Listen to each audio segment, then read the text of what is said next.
Hey guys, it's Chad with Beverage Professor, the channel designed to teach you about all things alcohol.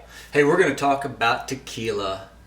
And I just imagine, as soon as I said the word tequila, a few of you guys went, oh gosh, I had a bad night on tequila and I can't even think about tequila without getting sick. We've all had, or many of us have had those nights. I luckily didn't get sick, so I can still talk about tequila and not get queasy. But it was a crazy night, you know. I mean, I remember walking into the Viper Room in Los Angeles, but I don't remember leaving. I don't know how I got home. But even when I was drinking tequila back then and when I was bartending back then, I didn't know the differences between tequila.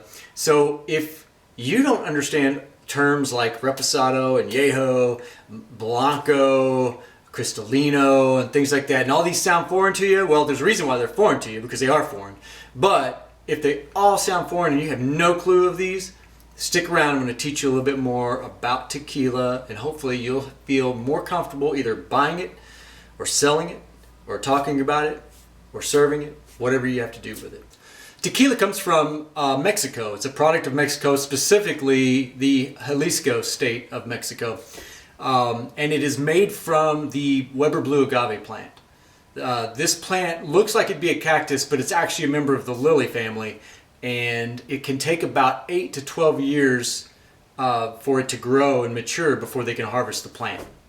So there's two types of tequila, two categories of tequila. There's mixto tequila, and mixto tequila is basically just using 51% agave sugars. The other 49% of those sugars can be made up of any kind of sugar. It's usually cane sugar. The other category is the 100% de agave tequila. It's 100% Weber blue agave. All the sugars that come from it is the Weber blue agave plant. Okay. There's nothing wrong with the mixtos. If you're going to just use a cheap, like a margarita mix or something like that, and you just, you can use the mixto on that bottle.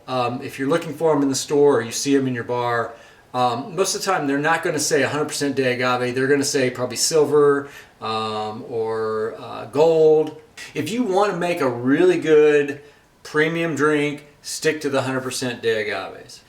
All right, so within the 100% de agave, we're going to have four different categories really, but we're going to start out with Blanco. Again, on the label it'll say, this says silver, but it also says 100% de agave. So that's what you want to look for a pure 100% agave made tequila. Blanco is aged from, if at all aged, it is up to only 2 months. This is pure tequila. This is coming right out of the still. This is like, as soon as they put it out, there's very little aging, if any aging. And this is the base for the next few, because what happens then is if you want to go to Reposado, they take a Blanco, age it in oak barrels, okay? And they can use the barrels, these barrels sometimes have been used to previously store whiskey, wine, port, whatever. And that's going to also impart a little bit of difference in the tequila as well. And you're also going to get some different color from the barrel. So as it ages, it's going to take on a little more of a golden color, yellowish gold, depending on how long it's been aged and the type of barrels that they're using. So that's Reposado. Now, also when they age this, it's going to take a little bit of the bite away. It's going to soften the tequila a little bit. So back to the Blanco, we're talking about like straight out of the still. It's going to be a little more of a bite to it. It's going to have a lot more pepper, a little more heat to it. As you age it, it softens. So as you sip that next one, it's going to be just a little more soft, add a little more character, a little more detail into the tequila. And Reposado means rested in Spanish. And this is aged from 2 months up to a year. And then we go to Anejo. Anejo tequila, these are aged from 1 year up to 3 years in oak barrels. And as you can see here, the color is even more gold. And then you're going to have a category, I don't have a bottle of it here right now, so it's going to be a category called Extra Anejo. And Extra Anejo means anything that's been aged over 3 years. I mean, this can go on up. I mean, I was reading something earlier where one of the producers aged it for 8 years, and that was their extra añejo. So, I mean, these can get aged for much longer periods of time than just a little over 3 years. So another category of tequila is Cristalino. I have this Cristalino here, and with Cristalino, what they do is they take an aged tequila, an añejo. In this case, it's añejo. I think they do them all añejos. From my knowledge, it's either an añejo or an extra añejo, and they put it through a filtering process, usually through charcoal, and then it basically takes the color out and makes it back to the color of like a Blanco, but you still get the softness and the woody notes of the oak barrel. So, okay, so we have our Blanco here out of our category of 100% de agave. This is our Blanco. As you can see, very pure in color, just crystal clear. The Reposado right here, and this is aged just from 2 months up to 1 year. And then you have Anejo, which is aged from 1 year up to 3 years. As you can see, the colors are starting to change as we age longer. And then this goes back to that Cristalino. As you can see, it goes right back to the color of a Blanco. What is Mezcal? All tequila is Mezcal, but not all Mezcal is tequila. So what are the differences between Mezcal and tequila? The main differences in Mezcal and tequila are, first of all, tequila has to be made from the Weber blue agave plant, and it has to be made in Jalisco, Mexico. Whereas with Mezcal, first of all, you can use various types of agave plant. It doesn't have to be Weber blue agave. They use all kinds of agave plants, so it gives it a little bit more character. They can mix them and blend them and try different agave plants in the Mezcal. Second of all, instead of roasting them in ovens, the piña, basically the core of the agave plant, instead of just roasting them in ovens like tequila, they smoke them basically in underground fire pits, and they cook them that way. So it gives it a much smokier taste. One other difference in tequila and Mezcal is tequila, they will usually use a commercial yeast in order to start the fermentation process to make their tequila, which the fermenting is turning sugars into alcohol. The Mezcal is basically spontaneously fermented. They have the ability to just let nature's own yeast start the process of converting sugars to alcohol. They don't have one specific yeast profile that they put in and start the whole process. They leave it up to nature. Also, Mezcal can be produced in other areas outside of the Jalisco region of Mexico. There's primarily about 9 different places, 9 different regions that they produce Mezcal in. The main one is Oaxaca, that's how you say it.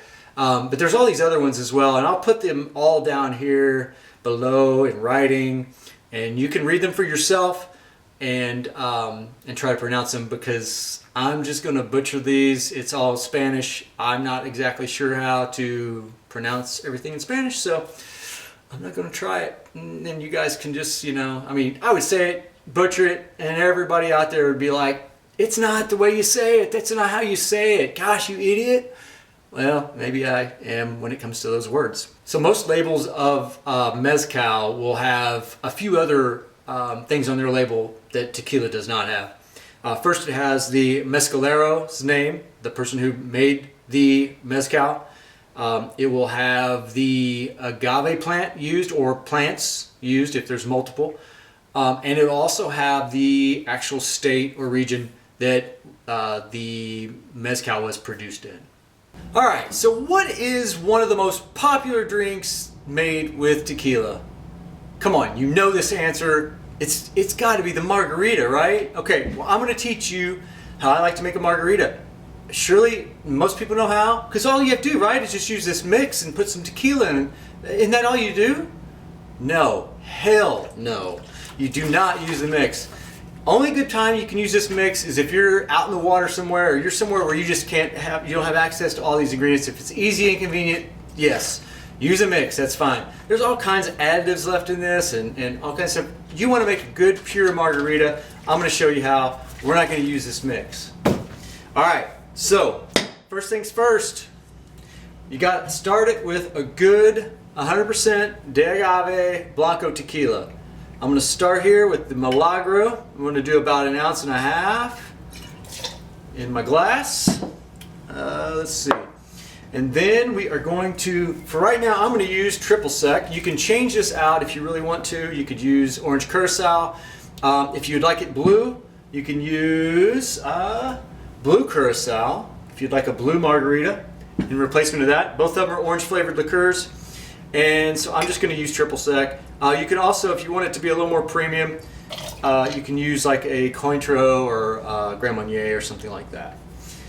So anyway, same amount, 1.5 ounces of that. And then I am going to just squirt a little bit of agave nectar. That's it. That's good right there. Just a little bit, just for a little extra sweetness. And then we're just going to take 1 lime, cut it in half, and squeeze it. Put it in our tin.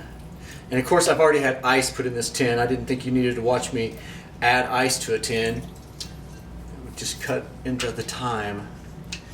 Alright, so we squeeze 1/2, put the other half in, and then squeeze it. And there we go. And then we're going to just shake this thing up.